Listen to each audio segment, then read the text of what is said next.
Hello viewers, আসসালামু আলাইকুম। এখন আমি আপনাদের ভাজা পিঠা বানাই দেখাবো। চাউলের গুঁড়া, গুড় ও দুধ। এখন তাহলে আমার মতন শুরু করে পিঠা বানানো।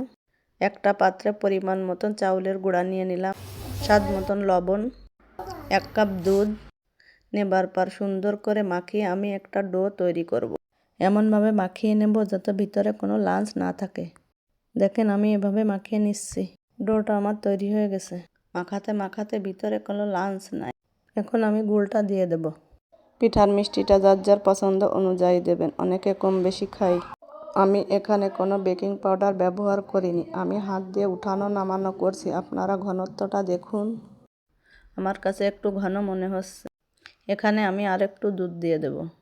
দুধটা দেবার পর এখন পরিমাপটা ঠিক আছে। 10 মিনিট আমি এটা ঢাকা দিয়ে রেখে দেব।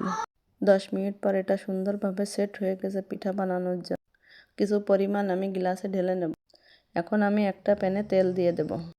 বিসমিল্লাহ বলে প্রথম পিঠাটা দিলাম। দেখুন মাশাআল্লাহ, পিঠাটা কত সুন্দর ফুলে উঠেছে। এখন আমি একে একে সব পিঠাগুলো বানিয়ে নেব। এই নিয়মে পিঠাগুলো বানিয়ে দেখবেন, খুব সুন্দর হবে। এখানে আমি দুধ নিয়েছি। দুধ পানি যেটাই নেবেন না কেন সেটা কুসুম গরম থাকবে। দুধ দিয়ে পিঠাগুলো বানানোর পর স্বাদ দ্বিগুণ বেড়ে গেছে। নারকেল হলে আরও সুন্দর হতো। আল্লাহ হাফেজ।